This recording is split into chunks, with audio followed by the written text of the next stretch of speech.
Hello, good morning. It's 8 a.m. You're watching Rajya Sabha television and this is the breakfast news with me, Frank Pereira. Let's begin today's headlines. Prime Minister Narendra Modi arrives in South Africa on second leg of the Africa tour. Summit talks with President Jacob Zuma today. Earlier describes terrorism as gravest threat to world during Mozambique visit.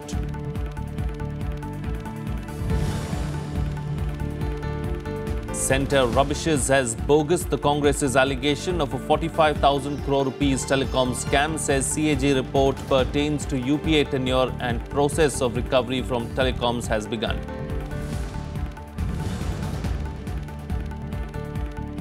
Maharashtra police ordered to probe controversial preacher Zakir Naik's speeches. Dhaka had urged New Delhi to take action in this regard. Naik denies speech advocating terrorism.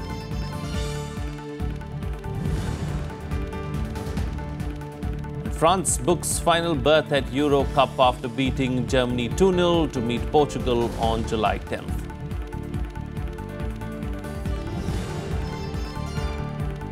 Serena Williams books Wimbledon final match against Angelique Kerber. Indian challenge ends as Leander Paes and Martina Hingis crash out of mixed doubles men's semi-finals later in the day.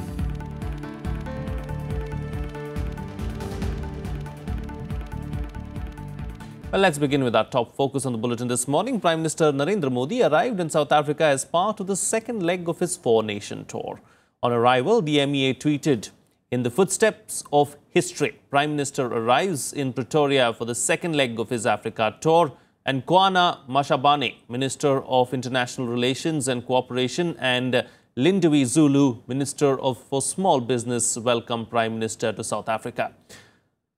During his South Africa visit, Modi will meet President Jacob Zuma and also Cyril Ramaphosa, the Deputy President.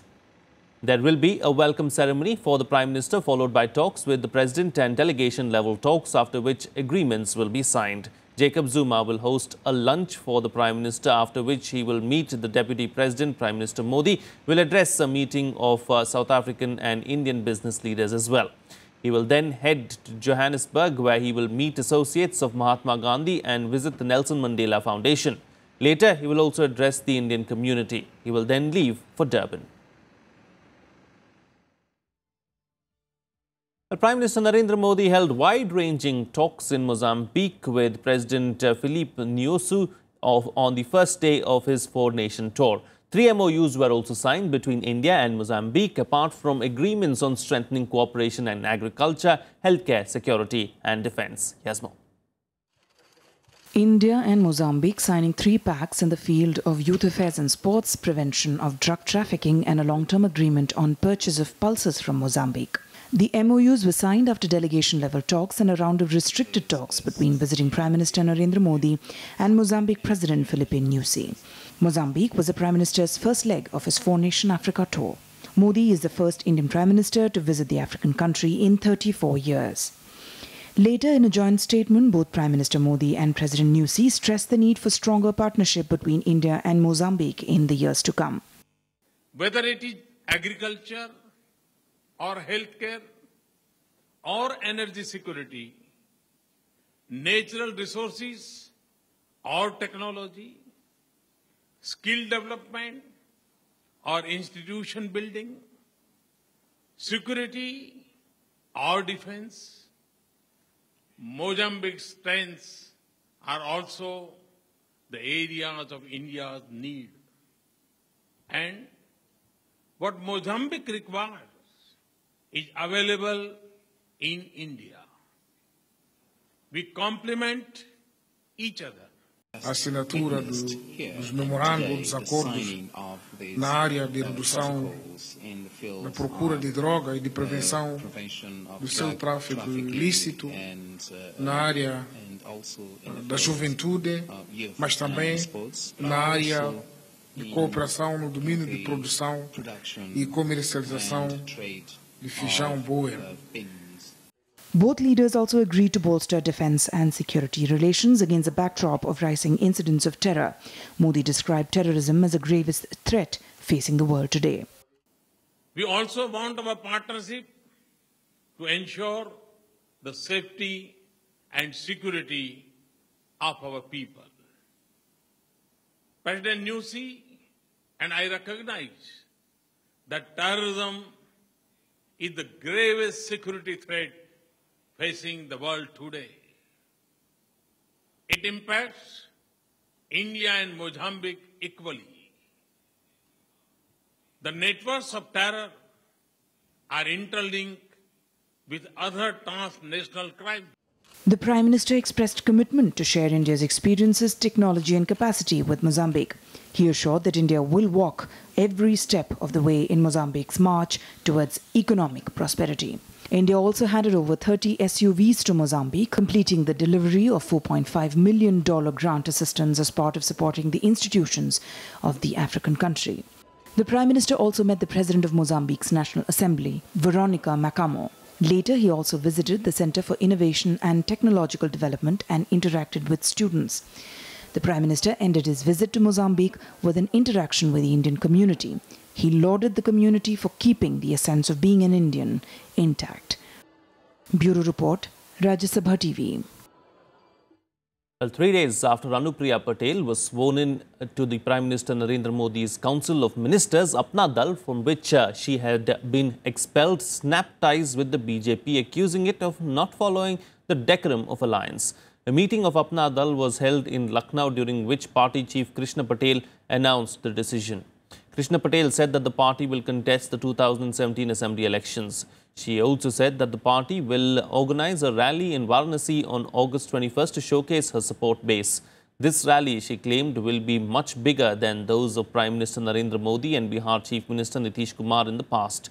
Founded in 1995 by Sonelal Patel, Apna Dal rose to prominence in the 2014 parliamentary elections by aligning with the BJP and winning its first two Lok Sabha seats, Mirzapur and Pratapgarh.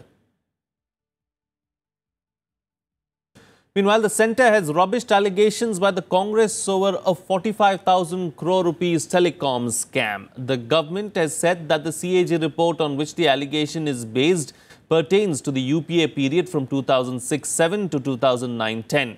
The centre also said that the process of recovering money from firms like Bharti, Arcom and Vodafone has been initiated already.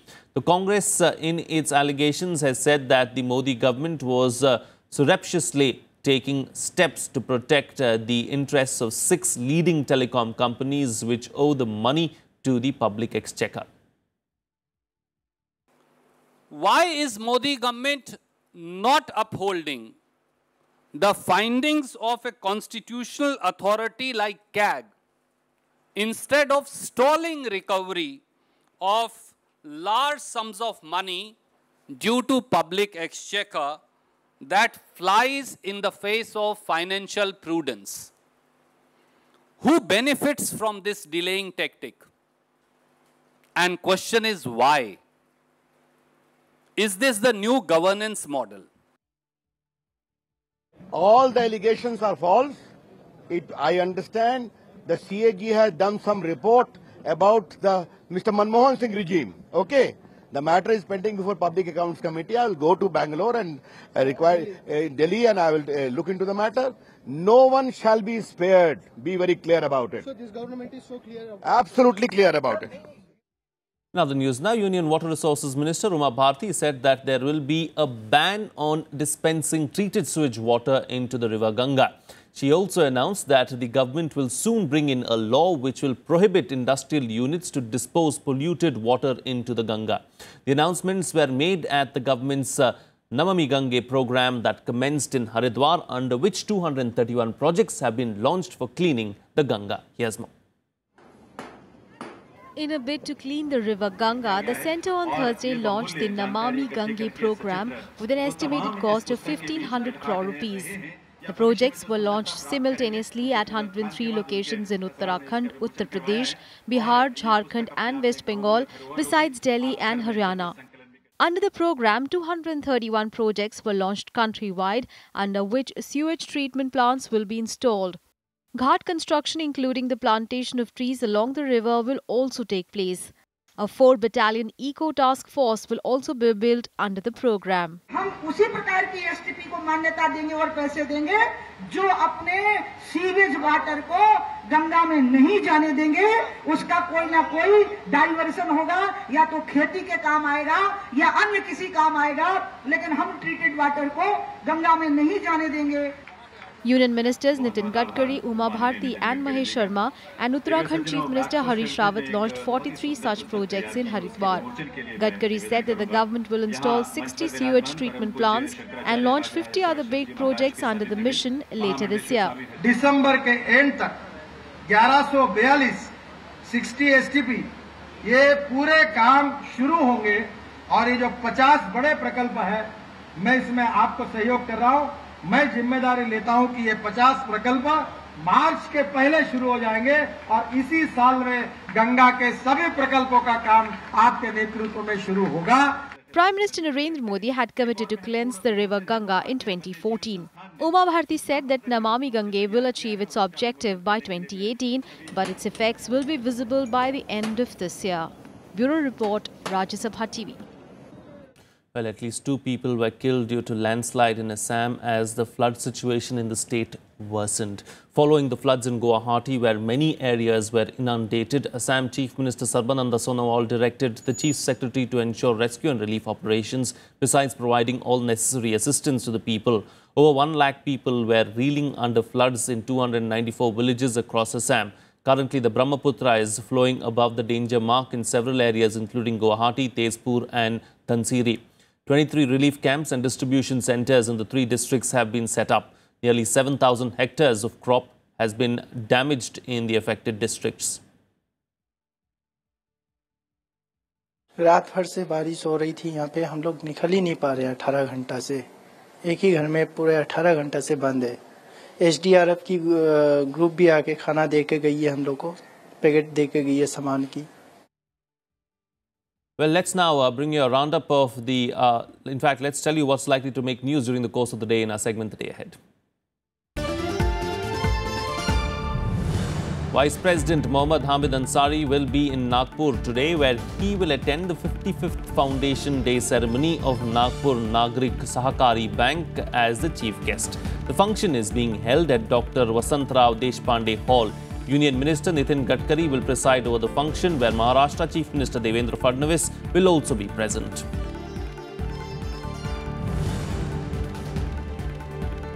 Union Home Minister Rajnath Singh will today inaugurate the second anti-drug working group meeting of heads of drug control agencies of BRICS countries.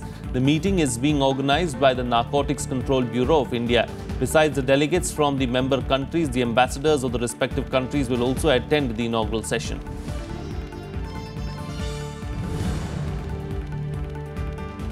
Over 50 delegations from around the world are expected to attend the 2-day NATO Heads of State Summit, which will begin in Warsaw. According to officials, over 6,000 police, military and security personnel have been tasked with keeping watch over Poland's capital in the coming days. Meanwhile, US President Barack Obama today arrived in Warsaw ahead of a NATO summit. It's time for a short break now, but news and updates will continue on the other side. Stay tuned. We'll be right back.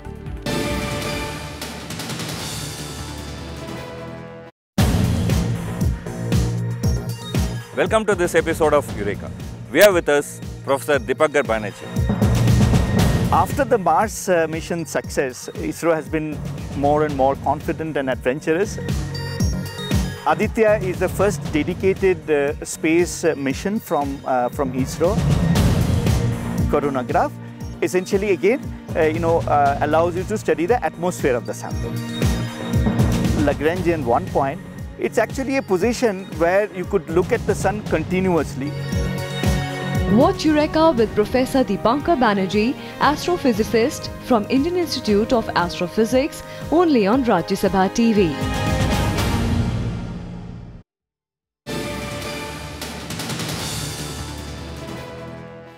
Welcome back. You're watching Rajya Sabha Television. Well, the centre and Maharashtra state government have ordered inquiries against Mumbai-based Islamic preacher Zakir Naik after reports emerged that his sermons inspired one of the terrorists involved in the attack on a restaurant in Dhaka, in which over 20 people were killed. Here's more. Maharashtra Chief Minister Devendra Fadnavis on Thursday ordered a probe into Islamic preacher Zakir Naik's speeches that were reported to have inspired one of the Dhaka attackers. The Mumbai police has been ordered to scrutinize the 50-year-old doctor turned Islamic preacher's social media accounts and source of funding of a foundation run by him in Mumbai. Meanwhile, the BJP attacked the opposition Congress on Thursday and demanded action after a 4-year-old video clip featuring Congress leader Digvijay Singh sharing dyes at an event with Naik surfaced. Singh, however, defended himself by saying he spoke out against communal violence at the event. कड़े से कड़ी कार्रवाई उस व्यक्ति पर होनी चाहिए। माननीय दिग्विजय सिंह जी ने अपना स्पष्टीकरण भी दे दिया है। अगर वो शांति और सद्भाव की अपील किसी मन से भी करते हैं तो स्वाभाविक तौर से ये सही है, क्योंकि शांति, सद्भाव और भाईचारा हमारे देश का मूल मंत्र है। The Bangladesh government has launched an investigation into Naik's style of preaching Islam and has urged the Indian government to do the same. गृह मंत्रालय इसको अध्ययन करेंगे, अध्ययन करने के बाद सही निर्णय करेंगे। जो उनका जो भाषण है और जो अखबारों में आ रहा है बहुत आपत्तिजनक है। इसके बारे में अच्छा होगा गृह मंत्रालय उसको अध्ययन करके सही कदम उठाए। मैंने पहले भी कहा कि इसमें हम अनाउंसमेंट नहीं कर सकते हैं। कार्रवाई जो भी करना है वो कार्रवाई होने से आपको पता चलेगा कि सरकार कितना गंभीरता से इस मामले को देख रहे हैं। लेकिन अगर मैं कोई घोषणा करूं ये अच्छा नहीं रहेगा। Speaking to news agencies on Thursday from Mecca, Zakir Naik denied having made any speech where he had urged Muslims to become terrorists. Naik, who is banned in the UK and Canada for his speeches, is the president of Mumbai-based Islamic Research Foundation. Security was beefed up after the Shiv Sena staged a protest outside Naik's office in Mumbai. Naik is also very popular in Bangladesh through a local TV channel called Peace TV. Bureau Report, Rajya Sabha TV. Well, a special team of the NSG officers will be travelling to Bangladesh to analyse and study the bombings at an Eid prayer gathering and the recent terror siege at a high-end restaurant in the neighbouring country. Officials said that the team of NSG officers have been authorised by the government to travel to Dhaka after the Special Forces establishment in Bangladesh approved the request to visit the spots of the terror attacks to understand the situation. The team, which includes NSG experts in post-blast analysis and counter-terror operations, will study the July 1st incident where terrorists laid siege at a bakery and killed 22 and also analyse bombings in Kishorganj area in Bangladesh. Meanwhile, Saudi Arabia has arrested 19 people in connection with the 3 bomb blasts this week, 12 of whom are Pakistani nationals and the rest are Saudi nationals. 3 bomb blasts near Prophet Muhammad's mosque in the city of Medina and other attacks in Jeddah and Qatif took place on Monday. Saudi Arabia has also named the suicide bomber who detonated in Medina as Nair Muslim Hamad, a 26-year-old Saudi man. The Medina attack 24 hours before the end of the fasting month of Ramadan drew condemnation from Muslim leaders worldwide. The bombing killed 4 security officers and came on the same day as attacks in Qatif and Jeddah. Saudi Arabia's King Salman bin Abdulaziz Al Saud has vowed that his government will strike with an iron fist. While no group has claimed responsibility for the attacks yet, but they are suspected to have been the work of people with allegiances to Islamic State. Pakistan, meanwhile, has said that it was going to investigate whether its nationals were involved in the attacks.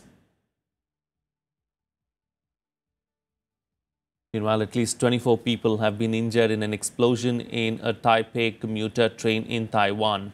The blast took place at Zhongshan railway station in central Taipei. The island's premier described the incident as malicious. The blast occurred at around 10 p.m. on Thursday and caused a small fire and plunged the carriage into darkness as the train was pulling into a station in Taipei. Local media quoted eyewitnesses saying that they had seen a man carry a black rectangle-shaped object onto the train.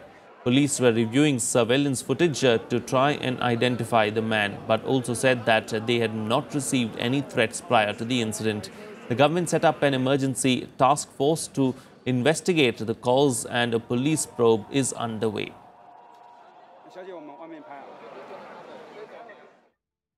I will slip into a short break now, but more international news and sports news on the other side. Stay tuned, we'll be right back.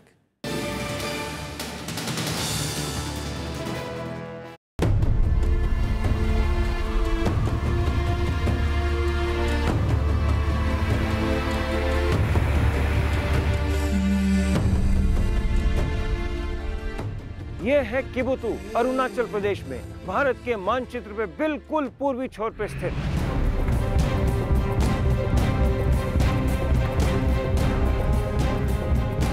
घने जंगलों में युद्ध के experts,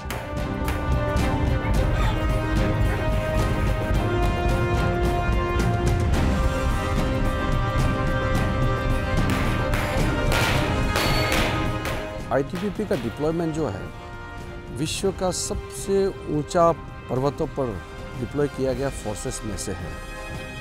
देखिए ITBP the secret weapon Hindi में सिर्फ Rajya Sabha TV पर।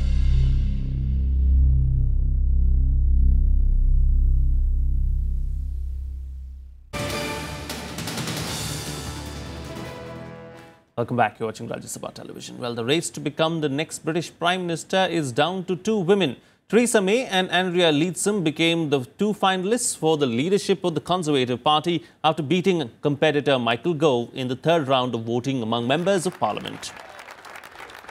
After the second MP's ballot, Home Secretary May finished with 199 votes, Energy Minister Leadsom 84 and Gove, the Justice Secretary, with 46.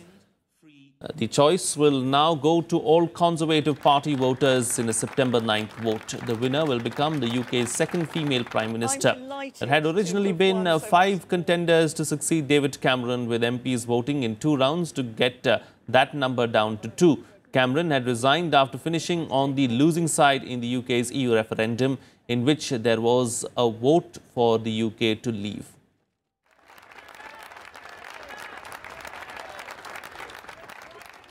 5 won votes from Conservative MPs from across the party, from left and right, Leavers and Remainers, MPs from the length and breadth of the country.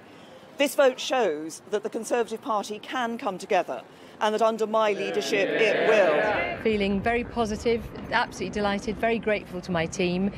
Theresa's obviously done fantastically well, and you know, my commiserations to Michael, but I'm absolutely delighted with the results. Thank you. Well, after 2 latest deadly shootings of black Americans by police, President Barack Obama has said that US police departments needed to move more quickly towards reform. Obama's comments came after 2 more black men died in such incidents. Philando Castile was shot dead during a traffic stop in Minnesota on Wednesday, while Alton Sterling was shot dead by police in Louisiana a day before. Citing a litany of evidence to show that non-white Americans are more likely to be pulled over, searched or shot by police, Obama appealed to white Americans not to see this as a fringe issue.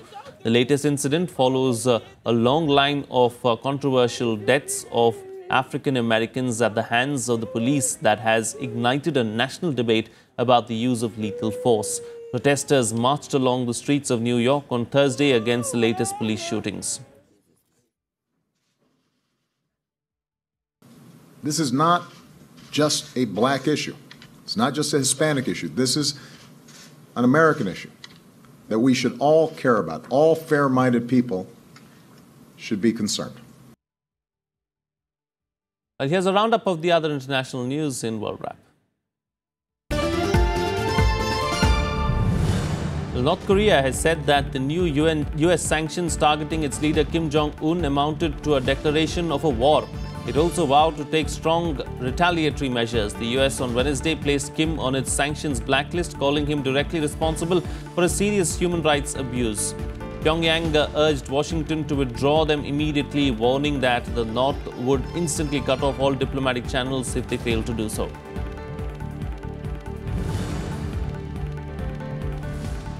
The US State Department is to restart its investigation into Hillary Clinton's handling of classified material when Secretary of State. The emails probe is restarting since the Justice Department isn't pursuing a criminal prosecution. The State Department had suspended its review in April to avoid interfering with the FBI's inquiry. The FBI recommended no charges for Clinton this week as a result of the probe.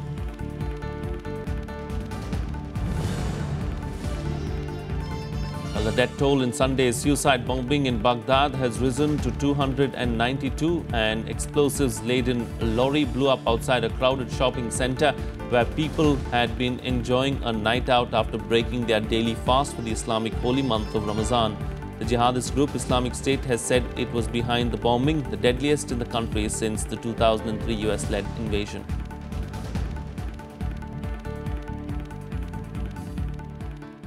Let's now shift focus to some sports news. Hosts France defeated Germany 2-0 to book a place in the final against Portugal in the Euro Championship. In a historic victory over the world champions, French forward Antoine Griezmann scored both the goals, becoming the tournament's top scorer with 6 goals. France erupted in celebrations after Germany was sent home in their first competitive loss against France in 58 years. France will now meet Portugal in the final on Sunday with a psychological advantage, as Portugal has lost its last 10 games against the hosts since 1978. Paris!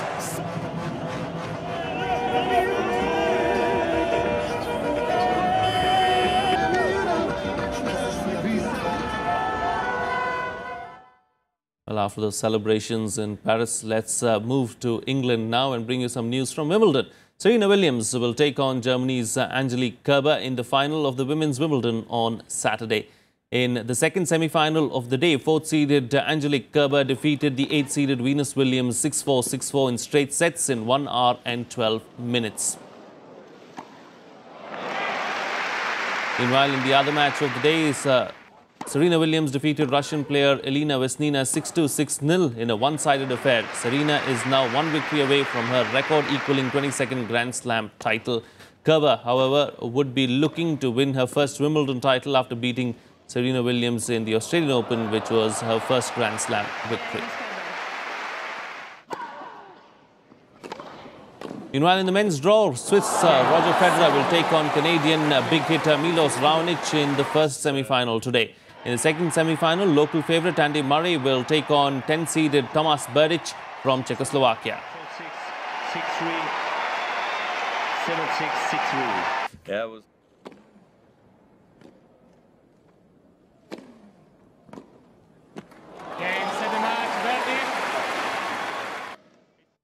Well, the Indian challenge at Wimbledon 2016 has ended. Defending champions Leander Paes and Martina Hingis were knocked out in the third round of the mixed doubles. They went down 6-3, 3-6, 2-6 to the pair of Henry Continen and Heather Watson.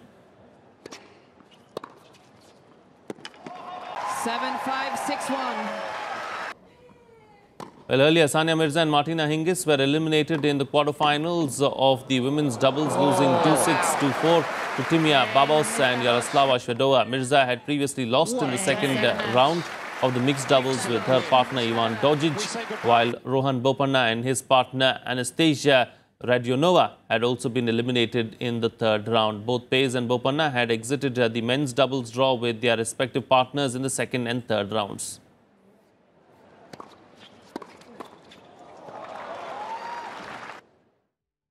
Well, that's it on this edition of the Breakfast News. Have a good day.